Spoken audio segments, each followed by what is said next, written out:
Chapter 10: Messengers of Peace. Mariinsky Palace. The peace conference is held at the Mariinsky Palace in Kiev, the Baroque presidential residence that has witnessed centuries of Ukrainian history, from the grandeur of the Tsars to the dark days of Soviet occupation. Now, it bears witness to another pivotal moment as the warring factions come together to forge a path to peace. Ivan and Nadya arrive early, dressed in their best attire. Ivan wears a crisp, dark suit that he has borrowed from a friend, the fabric still carrying the faint scent of mothballs. Nadya chooses a simple but elegant dress, a deep blue that brings out the color of her eyes.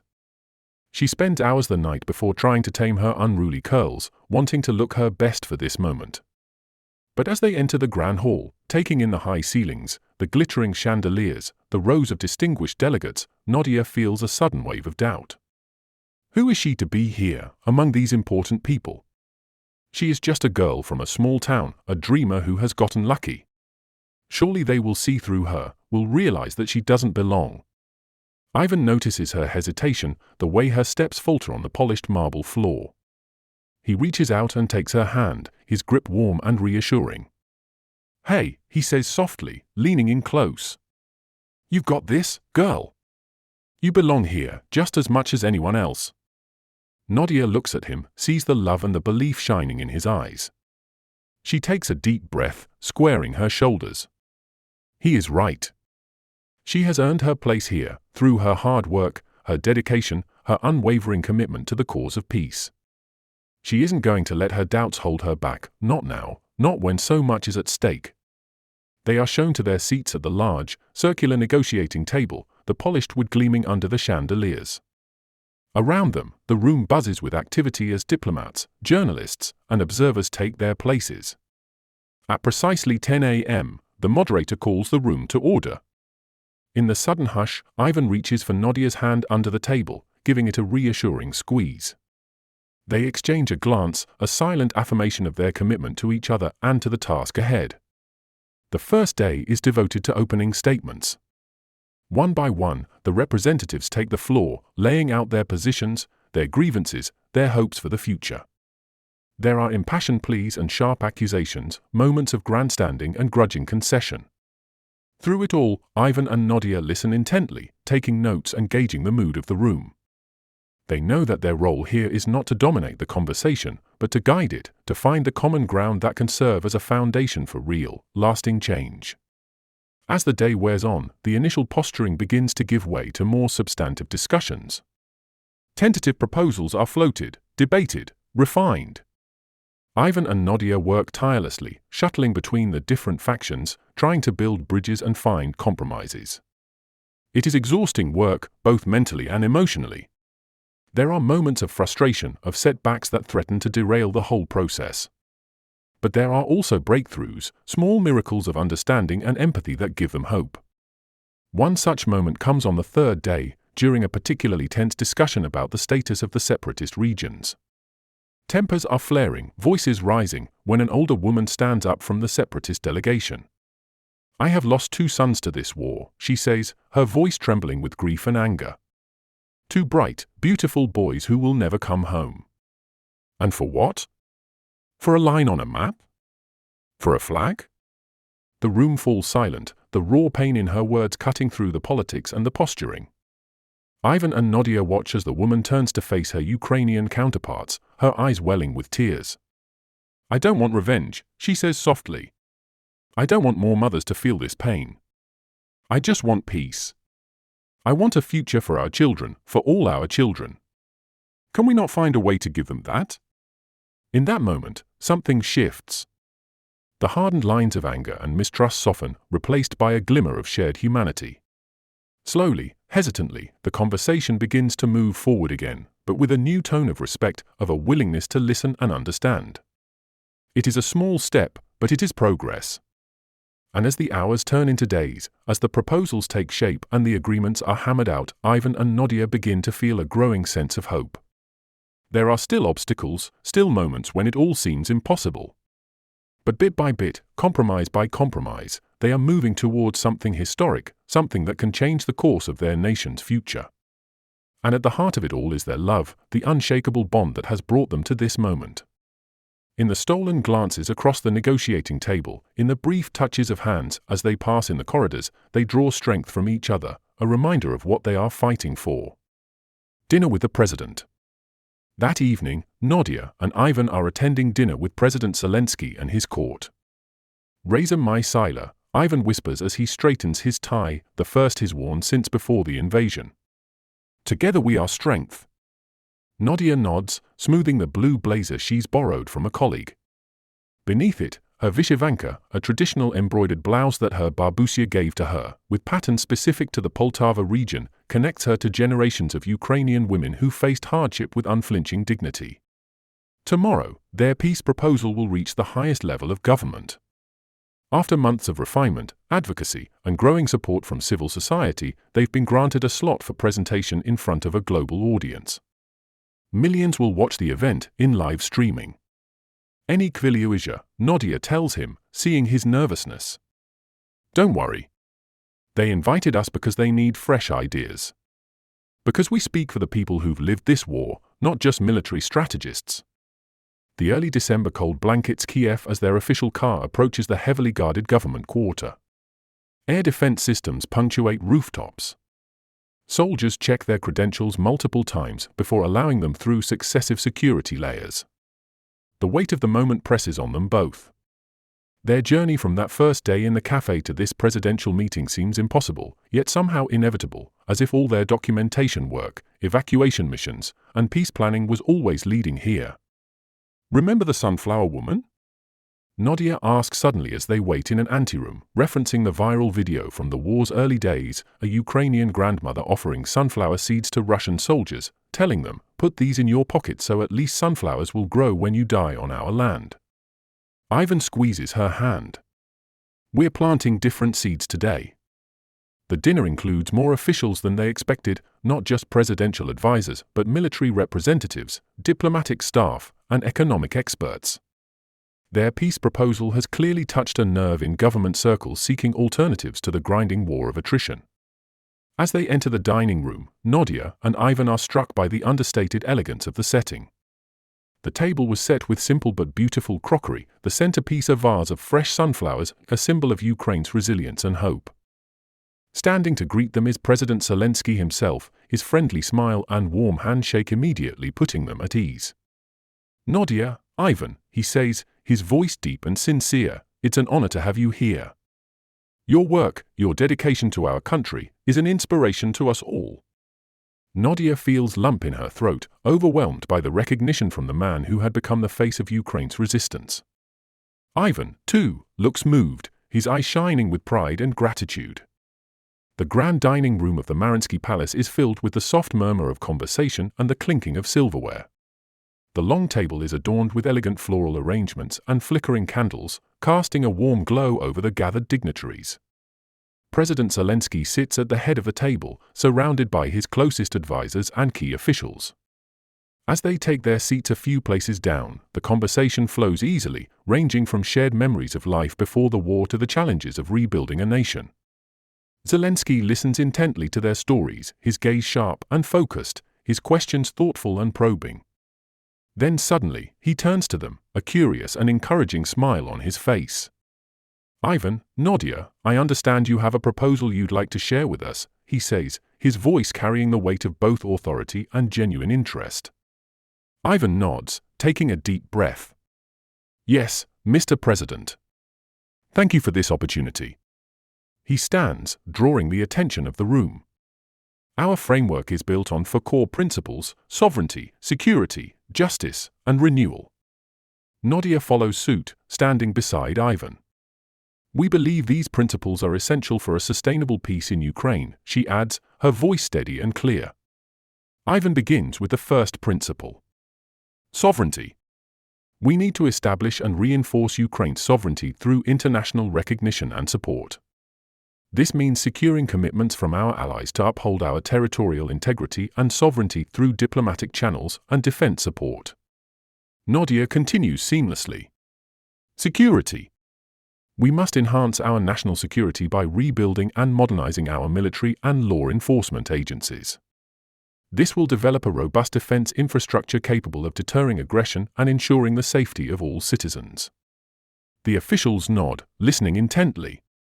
President Zelensky leans forward, his interest piqued. Justice, Ivan adds, his voice firm. We need to document and prosecute war crimes and human rights violations. Establishing a special tribunal to handle these cases will ensure that perpetrators are held accountable and victims receive justice. Nadya takes over, her passion evident. Renewal. We must rebuild our war-torn regions and restore essential services. Implementing infrastructure projects to rebuild homes, schools, hospitals, and utilities will foster economic recovery and community resilience. As they speak, the room is silent, the weight of their words sinking in. Ivan and Nadya then move on to the more detailed aspects of their plan. Reconciliation and dialogue, Nadya says. We need to facilitate national reconciliation through dialogue and community-building initiatives. Creating forums and workshops where citizens from different backgrounds can share their experiences will foster mutual understanding and healing. Ivan adds, grassroots initiatives are crucial. Empowering local communities to lead peace-building efforts will support grassroots organizations in developing projects that promote social cohesion, such as community centers, cultural exchanges, and educational programs. They outline their ideas for economic development, political reform, international cooperation, and education and awareness, each point met with thoughtful nods and occasional interjections from the officials. This approach incorporates what we've learned documenting war crimes in Bucha, Mariupol, and elsewhere, Nadya explains, referring to evidence they've collected. Justice cannot be negotiable. Pravda I spravedlivist, truth and justice, must be foundational to any sustainable peace. President Zelensky and the officials listen intently, occasionally interjecting with questions that probe the proposal's practicality, its diplomatic feasibility, its economic requirements. Ivan and Nadya address each point with the confidence of those who have considered these issues from every angle, not as theoretical problems but as lived experiences. When they finish, the room is quiet for a moment, the weight of their proposal hanging in the air. Then, President Zelensky stands, raising his glass. To Ivan and Nadya, he says, his voice filled with admiration. Your dedication and vision are an inspiration to us all. You've created something unique here. Let us work together to make this dream of a peaceful, prosperous Ukraine a reality, he adds. A bottom-up peace framework reflecting the voices of ordinary Ukrainians while addressing complex geopolitical realities. Zelensky leans forward, his elbows on the table, his eyes alight with interest. This is exactly what our country needs, he continues, his voice ringing with conviction. A peace that comes from the people, that is built on understanding and trust, not just on treaties and agreements. The room erupts in applause, and Ivan and Nadya exchange a look of relief and determination.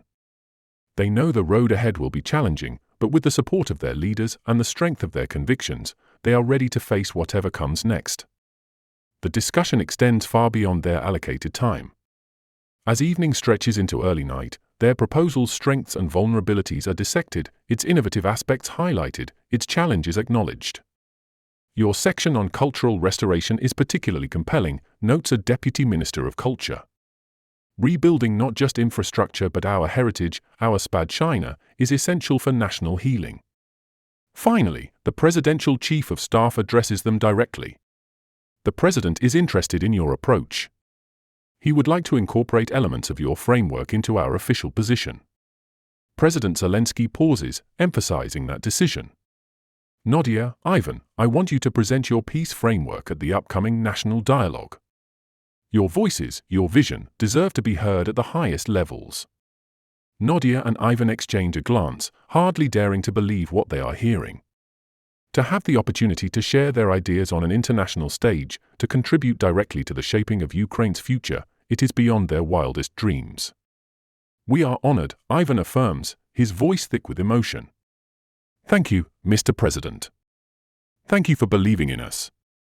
Zelensky just smiles, his eyes crinkling at the corners. It is I who should be thanking you, he says softly. For reminding us of all of what we're fighting for. For showing us the way forward. As the evening draws to a close, Nadya and Ivan leave the President's company with hearts full of hope and purpose. They know that the road ahead is not easy, that there will be obstacles and setbacks along the way. But they also know that they are not alone. That they have the support of their president, of their fellow Ukrainians, of all those who believe in the power of peace and the strength of the human spirit. Outside, emerging into the golden light of a rising moon, Ivan and Nadya can barely contain their elation. Their grassroots peace initiative, born on a small balcony during a moment of exhausted reflection, will reach the world. It's unbelievable! Nadya exclaims in English, barely containing her excitement. Tse Nameverno, she corrects herself immediately, with a smile. Ivan pulls her into an embrace, lifting her briefly off her feet in the secured courtyard. Government officials smile indulgently at their youthful enthusiasm, a rare moment of uncomplicated joy in the otherwise somber proceedings of wartime governance. Hand in hand, they step out into the Kiev night, ready to face whatever challenges lay ahead. Ready to build the Ukraine of their dreams, one conversation, one connection at a time. Soil of tomorrow. That night, their apartment becomes a celebration space. Friends from their volunteer network bring precious offerings, a bottle of Ukrainian-made wine saved for a special occasion, fresh cherries from someone's village relatives, homemade vernikiki with potato filling. In wartime, such small luxuries represent profound generosity. Budmo, they toast, raising glasses in the traditional Ukrainian salutation that means simply let us be. As their friends share stories and plans, Ivan watches Nadya move through the gathering. The war has transformed them both, her face thinner, her eyes carrying shadows of witnessed horrors, but also burning with purpose. When she catches him looking, her smile holds both their shared trauma and their hard-won hope. Later, as their friends depart before curfew, Nadya reaches for Ivan's hand. Kodimo, she says softly. Come with me. She leads him to their small balcony, now brightened by potted sunflowers and herbs, small acts of cultivation amid destruction. From a hidden corner, she retrieves a small wooden box carved with traditional Hutzul patterns. This belonged to my grandfather, she explains, opening it carefully. He carried it through Soviet labor camps after being arrested for Ukrainian nationalism in 1953. Inside lies a handful of rich black soil, Chernozyom, she says reverently. Black earth. The most fertile soil in the world. Ukraine's greatest treasure. Taking his hand, she guides his fingers to touch the soil. My grandfather told me our family has passed this earth from generation to generation since Cossack times. When Ukrainians were forcibly relocated to Siberia, Kazakhstan, anywhere the Soviets sent them, they would carry a small pouch of home soil. It kept them connected to Ukraine, no matter how far they were taken. The intimacy of this shared family tradition moves Ivan deeply. He understands she's inviting him into something more profound than their working partnership or even their romance. She's welcoming him into the lineage of memory and responsibility that defines Ukrainian identity. During the Holodomor, she continues, my great-grandmother buried family icons and this soil beneath the floorboards. The Soviets could take their food, their freedom, even their lives, but not their connection to this land. Ivan thinks of his own family history, his great-grandfather's resistance in the Ukrainian insurgent army, his grandmother's quiet preservation of language and traditions when Soviet authorities banned them, his parents' participation in Ukraine's independence movement in 1991. We're part of something larger than ourselves, he says, finally understanding the full significance of their peace work. Not just our generation's fight, but a centuries-long struggle for Ukraine to determine its own future. Nadya nods, carefully closing the box of soil. That's why our peace plan matters. It's not just about ending this war, it's about ensuring our children and grandchildren never face another. The mention of future generations creates a charged moment between them. In the midst of war, planning families seems almost defiant, yet increasingly their private conversations have ventured toward after peace, after rebuilding, after healing. Yatbko Kayu, Ivan says, the Ukrainian declaration of love feeling more profound than its English equivalent. Not just for who you are, but for who we become together. Nadya's eyes shine in the fading light. In Ukrainian tradition, when a couple marries, they bring soil from both family lands to blend together, creating the foundation for their new home. She doesn't need to elaborate on the implication. Their kiss is gentle at first, then insistent, passion-weighted with purpose. The future they're fighting for, planning for, suddenly crystallizes into something deeply personal yet universal, the ancient human desire to build something lasting with someone beloved. Morning brings both resolution and new urgency. Their meeting with the UN General Assembly is scheduled for 3 p.m. today. They must refine their presentation, anticipate questions, strengthen vulnerable points in their proposal. Working side by side at their shared desk, they move with the synchronized efficiency of partners who anticipate each other's thoughts. Ivan focuses on security arrangements and technological solutions, Nadya on justice mechanisms and cultural preservation. We should include the Vitinanka tradition, she suggests, referencing the Ukrainian paper-cutting art that creates intricate patterns from simple materials. It's the perfect metaphor for our approach, creating beauty and structure from what remains after destruction. Their preparations are interrupted that morning by an urgent call from their military intelligence contact. Your peace proposal has attracted attention beyond Ukraine, Major Kovalenko informs them, his voice tense. We have credible intelligence that Russian operatives have been tasked with preventing your meeting with the General Assembly. The warning lands like a physical blow. Their work, their documentation of war crimes, their evacuation operations, their peace advocacy has made them targets before, but never at this level. What exactly does that mean? Ivan asks, his arm instinctively moving around Nadya's shoulders. It means you need protection, the Major answers. We're sending a security team. Don't leave your apartment. Don't communicate about yesterday's presidential meeting on any electronic devices. After the call ends, they sit in stunned silence. The threat transforms their peace work from theoretical to dangerously tangible. They've touched something that powerful interests once suppressed. They're afraid, Nadya realizes, her initial fear hardening into determination. Afraid that a Ukrainian vision of just peace might actually succeed where their violence has failed. Ivan nods slowly, his programmer's mind already adapting to new parameters. So we change approaches. If they're targeting our meeting, we need to ensure our ideas reach the global audience even if we can't physically be there. We will be there, Nadya exclaims, supportively. They spend the next few hours creating contingency plans, duplicating their materials, recording video presentations, identifying trusted intermediaries who could deliver their proposal if necessary. The military security team arrives before midday, transforming their apartment building into a discreet fortress. The next 2 hours pass in a strange combination of intense work and enforced isolation. Their normal volunteer operations continue remotely, but their movements are restricted, their communications monitored for safety. This is how dissidents lived during Soviet times, Nadya observes as they prepare lunch in their kitchen, security personnel stationed outside their door. Creating dangerous ideas under constant surveillance. Except now, the surveillance is protecting us, Ivan points out. Ukraine has changed. We're fighting for a system where ideas are valued, not suppressed.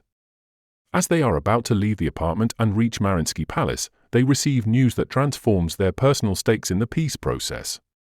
Katerina calls from western Ukraine, where she's been caring for baby Myaslov, their rescued godchild.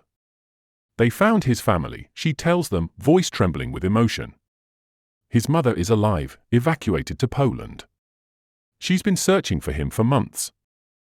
The miraculous reunion of mother and child, a rare happy ending amid countless tragedies, feels like an auspicious sign. One family's healing multiplied across millions of Ukrainians becomes the peace they are fighting for. In that moment, despite security concerns and the momentous meeting approaching, Ivan and Nadya allow themselves to dream beyond the war. On their protected balcony, surrounded by growing sunflowers, they speak of possibilities that once seemed forbidden. After peace, Nadya begins, a game they've played with increasing seriousness, I want to take you to the Carpathian Mountains. To show you the meadows where my grandmother taught me to identify healing herbs, to hear the traditional songs of the Hutsal people, to drink spring water so pure it tastes like liquid light. After peace, Ivan continues, I want to rebuild my family's house in the village outside Poltava. To show you where I spent summers as a child, where the apricot trees bloom so abundantly it looks like pink snow falling. After peace, Nadya whispers, moving closer, I want to blend our family soils, as tradition demands. To build something that will outlast both the war and us. The proposal hangs between them, neither quite a question nor a declaration, a shared vision of a future they're working to create not just for Ukraine, but for themselves. Ivan's answer comes in the form of a carved wooden ring he's been secretly working on during late nights, a simple band patterned with the geometric designs of traditional Cossack carvings. "I made this," he says, presenting it to her. "From an oak branch that fell in Mariupol Park during the first week of invasion.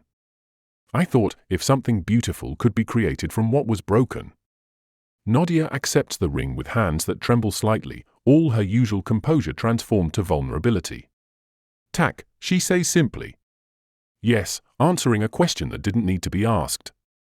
They seal this promise like they've sealed all their most important commitments, not with grand gestures but with the quiet certainty of those who have tested their bond in the crucible of war and found it unbreakable. Dawn breaks on the day of their presidential meeting with air raid sirens, a harsh reminder that their dreams of peace remain contested.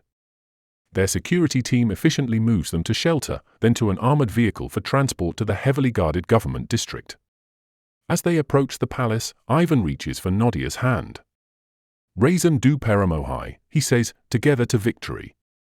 But the victory they seek is not just military triumph, it's the harder, more complex victory of a just and lasting peace. They enter the historic building carrying not only their meticulously prepared peace proposal but the soil of Nadya's ancestors in its carved box, a tangible reminder of what they're fighting to preserve. Their steps are steady, their purpose clear. Whatever happens in the meeting ahead, they have already achieved something profound. They have planted seeds of peace in soil made fertile by centuries of Ukrainian resilience. Unlike the sunflowers that have become symbols of their nation's defiance, these seeds will grow toward the light, no matter how dark the present moment may seem. What peace looks like. That afternoon brings Nadya and Ivan in front of the representatives of the United Nations General Assembly. The hall stretches before them, a vast chamber of curved wood and green marble where the fate of nations has been decided for generations. Ivan stands at the entrance, momentarily frozen by the magnitude of the moment. Beside him, Nadya adjusts the blue and yellow ribbon pinned to her lapel, her other hand firmly clasped in his. "We've come all this way," she whispers. Indeed they have, from a Kiev bomb shelter to the world stage, from documenting atrocities to architecting peace. The journey spans only 10 months chronologically, but feels like several lifetimes. Their meeting with President Zelensky last night had exceeded all expectations. Not only had he embraced elements of their grassroots peace framework, but he'd recognized in them something essential, authentic voices who could speak to both Ukrainian suffering and Ukrainian vision. When the tentative peace negotiations finally began, he made an unprecedented decision, including civilian voices, their voices, in Ukraine's delegation. Now, as the historic vote on the Ukraine peace accord approaches, they've been granted 20 minutes to address the General Assembly, 20 minutes to distill all they've witnessed, learned, and fought for. "Hotova, ready?" Ivan asks, the simple word laden with meaning between them. Nadya nods, reaching up to straighten his tie, the same one he wore last night, now a talisman of sorts. They enter the hall together, feeling the weight of hundreds of eyes upon them. Diplomats from 193 nations, journalists, observers, all waiting to hear from these unexpected peace ambassadors whose journey from volunteer evacuators to international advocates has captured global imagination. As they take their places at the podium, Ivan removes from his pocket a small wooden box carved with traditional patterns. Inside rests a handful of Ukrainian black soil, the Chernozem from Nadya's family tradition, now mingled with earth from his ancestral village. Throughout their diplomatic missions, this soil has traveled with them, a tangible reminder of what they're fighting to protect. The Assembly President introduces them briefly: Ivan Alexandrovich Mikhalchuk and Nadezhda Mikhailivna Nadiko, representatives of Ukrainian civil society and contributors to the peace framework. As Ivan steps to the microphone, he feels Nadya's steadying presence beside him, her quiet strength flowing into him as it has through countless dangers and challenges. "Honorable delegates," he begins, his voice stronger than he expected. "We stand before you not as politicians or diplomats, but as witnesses. 10 months ago, we were ordinary citizens, a software developer and a translator, until war transformed us, as it transformed millions of Ukrainians." The hall falls completely silent as Ivan speaks without notes, his words carrying the authenticity of lived experience. "We have evacuated children from bombarded cities. We have documented war crimes in Bucha and Mariupol. We have held the hands of mothers searching for missing sons, of elders who lost everything, of children who witnessed horrors no child should ever see. He pauses, his emotion visible but controlled. But we have also witnessed the extraordinary resilience of the human spirit. In bomb shelters, we saw strangers become family. In devastated villages, we saw neighbors rebuild together. In the darkest moments, we saw ordinary people become heroes through simple acts of compassion. Ivan gestures to the wooden box on the podium. This box contains soil from our homeland, the black earth of Ukraine, famous throughout history for its fertility. Our ancestors carried such soil when forced from their homes, during the Holodomor, during Soviet deportations, during generations of attempted erasure. He opens the box, revealing the dark earth within. This soil holds our history, centuries of struggle, of survival, of culture that refused to be destroyed. But more importantly, it holds our future. For what is soil but the medium in which new life grows? Nadya steps forward now, their choreography seamless after months of joint presentations. Her voice carries clearly through the vast chamber. The peace accord you will vote on tomorrow emerged from many sources, from diplomatic negotiations, from international law principles, from security experts. But its heart came from the voices of ordinary Ukrainians who refused to let suffering define our future. She continues with the precision that made her an excellent translator, each word carefully chosen. This accord is unique in modern peace agreements because it centers not just borders and security arrangements, but justice, healing, and cultural restoration. It recognizes that true peace requires not just the absence of violence, but the presence of justice. Throughout the chamber, delegates listen with rapt attention. This is not the usual diplomatic speech, but something rarer, authentic testimony from those who have lived the journey from war to nascent peace. Ivan takes over again, moving to the core of their message. When we began documenting war crimes, we did so because we believed truth must be preserved. When we started drafting peace proposals in a bomb shelter, we did so because we believed a better future had to be imagined before it could be created. His voice grows more passionate. What began in that shelter, ordinary citizens refusing to surrender their right to shape their own future, has evolved into the framework before you. A framework that recognizes Ukraine's sovereignty, ensures accountability for war crimes, provides security guarantees, and establishes the most comprehensive reconstruction plan since the Marshall Plan. Nadya steps forward again, her composure illuminated by inner fire. But this accord is more than a diplomatic document. It represents a choice to believe that justice is not negotiable, that accountability is possible, that international law can be more than an ideal. She looks out across the assembly, making eye contact with delegates from countries large and small. Every nation represented here today has known conflict, has faced the choice between vengeance and justice, between despair and reconstruction. Ukraine chooses justice. Ukraine chooses healing. Ukraine chooses a future where our children will know peace as their inheritance, not merely as a fragile interlude between conflicts. Ivan moves closer to Nadya, their shoulders touching as they stand united before the world. Tomorrow you will vote on this accord, he says.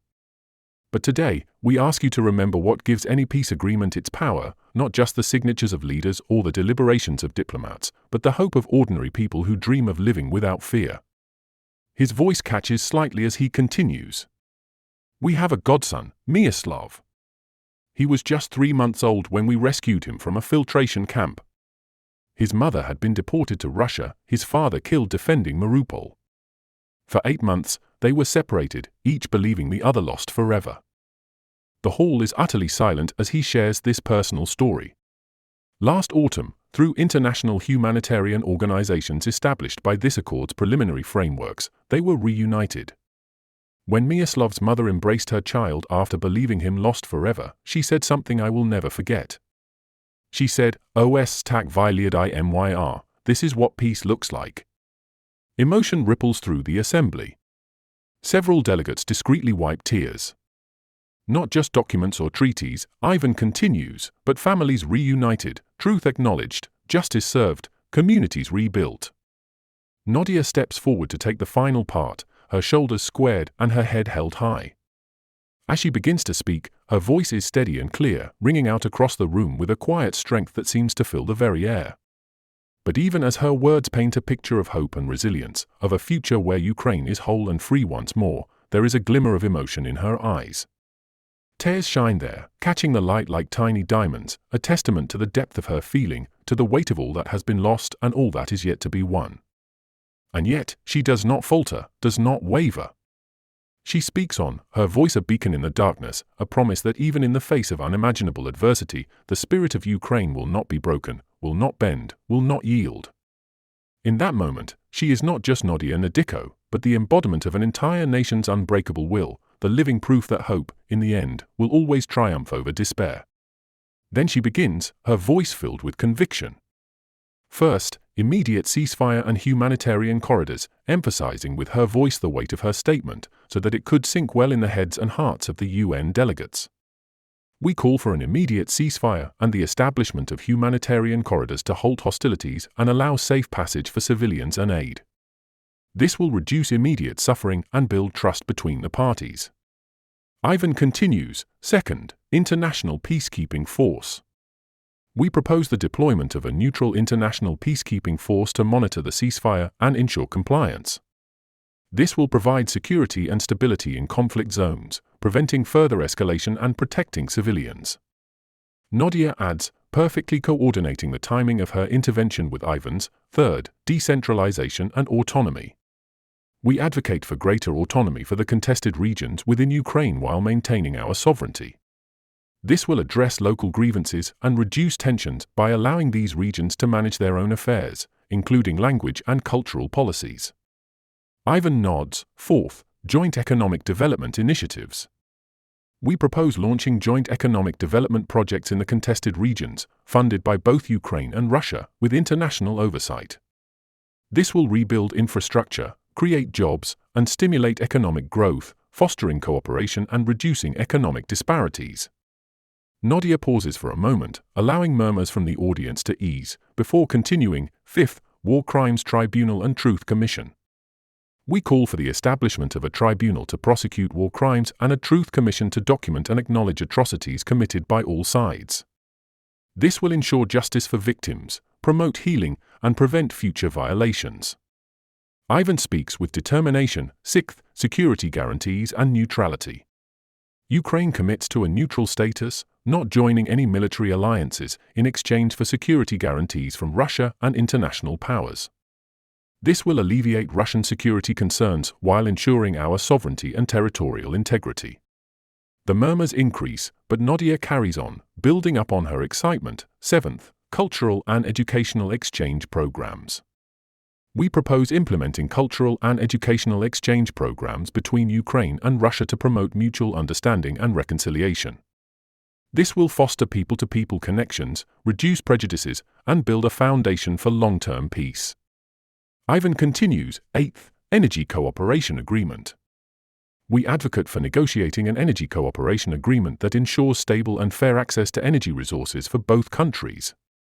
This will reduce energy-related tensions and promote economic interdependence, benefiting both nations. Nadya speaks passionately, ninth, international monitoring and support. We call for the establishment of an international monitoring body to oversee the implementation of the peace agreement and provide ongoing support. This will ensure compliance with the agreement, address emerging issues, and maintain international engagement. Ivan concludes, 10th, gradual demilitarization. We propose implementing a phased demilitarization plan, reducing military presence in contested areas over time. This will build confidence and reduce the risk of renewed conflict, allowing for a focus on rebuilding and reconciliation. Nadya looks around the assembly, her eyes filled with hope. Distinguished delegates, our plan is ambitious, but it is grounded in the realities of our lived experiences. We believe that with your support, we can turn this vision into reality. Together, we can build a peaceful, prosperous Ukraine and set an example for the world. There is a Ukrainian proverb, myr katam, vina palatam, peace to cottages, war to palaces. It reminds us that peace must serve ordinary people, not just powerful interests. She reaches for the box of soil, closing it carefully. Like this soil, Ukraine has been subjected to attempts at destruction throughout history. Yet always, life returns. Always, the wheat grows again. Always, our people rebuild. Her gaze sweeps the assembly, powerful in its quiet intensity. We are not naive. We know the peace process ahead will be difficult. We know healing takes longer than destruction. But we have seen the alternative, we have documented it, evacuated its victims, mourned its dead. Ivan joins her for the conclusion, their voices harmonizing in a way that makes their words more powerful than either could achieve alone. We stand before you as witnesses to both the worst and the best of humanity. We have seen unspeakable cruelty, but also transcendent compassion. We have seen efforts to erase a culture, but also its irrepressible persistence. Nadya continues, what does not exist in our hearts, does not exist in the world. Ivan completes their message, peace begins not with treaties, but with the determination that cruelty will not have the final word. That justice matters. That truth prevails. That even from the blackest soil of suffering, new life can grow. Together, they conclude simply, Ukraine chooses peace with justice. We ask you to stand with us in this choice. The silence holds for a heartbeat after they finish. Then, from somewhere in the back, applause begins. It spreads like a wave, delegates rising to their feet in a standing ovation that transcends diplomatic protocol. Not the polite applause of formal proceedings, but the genuine response to authentic truth. As they step back from the podium, Nadya looks at Ivan, her eyes shining with pride, with love, with the weight of their shared journey. In this moment, they are more than two young Ukrainians full of hope, more than activists or documentarians or humanitarian helpers. They are messengers of peace, witnesses to history and architects of possibility. Snowflakes. Later, after interviews and congratulations, they find a quiet moment in the palace's north garden. Snow falls gently around them, the December chill reminiscent of their first days in the Kiev shelter. We did it, Nadya says softly, snowflakes catching in her hair. We just talked, Ivan responds with characteristic humility. The vote still happens tomorrow. She shakes her head, taking his hands in hers. We carried the voices that wouldn't have been heard otherwise. The babushka from Bucha. The children from Mariupol. The volunteers who died helping others evacuate. We made them part of this peace. Around them, the statue of Empress Maria Alexandrova in the Mariinsky Park, a symbol of Ukraine's complex history with Russia, stands as a silent witness to this moment of change, a reminder of the long and winding path that has led them to this pivotal point in their nation's story. Ivan looks at it, then back at the extraordinary woman who has walked through fire beside him. The Mariinsky Palace served as a residence for Russian royalty during a period when much of Ukraine was under Russian imperial control. The Empress statue, as a representation of Ukraine's historical ties to Russia, becomes a poignant backdrop for Ivan and Nadya's present-day struggle. Its presence feels almost like a living presence to the momentous events unfolding, underlining the weight of history that hangs over the peace negotiations. When we first met, before the invasion, he reminds her, you were planning to document every arblast in Ukraine for your travel blog. She smiles, the expression softening the determination that now permanently marks her features. I still will. Only now it will be about reconstruction, about renewal. Ivan pulls her closer, their breath mingling in the cold air. Our children will know a different Ukraine than we did. The mention of children, once theoretical, now a hope they dare to plan for, warms the space between them. Nadya's hand moves instinctively to her abdomen, a gesture Ivan doesn't miss. Her smile confirms what he suddenly suspects. Spravdi, he whispers. Really? She nods, tears spilling freely now. Tak. I confirmed it yesterday. I wanted to wait until after the speech. Joy crashes through Ivan like a physical force. In this moment of perfect culmination, their work recognized, peace advancing, new life beginning, the circle feels complete. From bearing witness to horror, they have progressed to bearing new hope. He lifts her gently, spinning them both as snowflakes swirl around them. Their laughter, a sound that once seemed lost forever during the darkest days of Bucha and Mariupol, rings out in the garden. Tomorrow will bring the vote, the continuation of the long, complex process of building lasting peace. There will be setbacks, compromises, difficult days ahead. The reconstruction of their beloved Ukraine will take decades, not years. But tonight, in this garden, with snow falling like blessings around them, they allow themselves to fully inhabit the triumph of the present moment. The triumph not just of survival, but of transformation, of darkness turned toward light, of documentation turned toward creation, of witness turned toward vision. As the snow falls softly on Kiev, this young couple stands embraced in the once a royal garden, no longer just survivors or witnesses or even peace advocates. They have become what their war-torn nation needed most, messengers of a peace anchored in truth, justice, and the indomitable Ukrainian spirit that has survived centuries of attempts at erasure. Behind them, the garden stands silent in the snow, waiting for the day when children, including their own, will walk its alleys in celebration of a peace not merely negotiated, but earned, preserved, and made real through the courage of ordinary people who refuse to surrender their right to shape a more just world. Slava Ukraini, Ivan whispers, the traditional salutation holding new depth. Heroyam Slava, Nadya responds.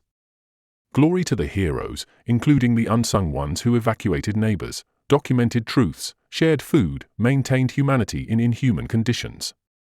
And in this moment, surrounded by gently falling snow in a garden dedicated to peace, they are more than messengers. They are the message itself, that even from the darkest soil of suffering, new life will always find its way toward light.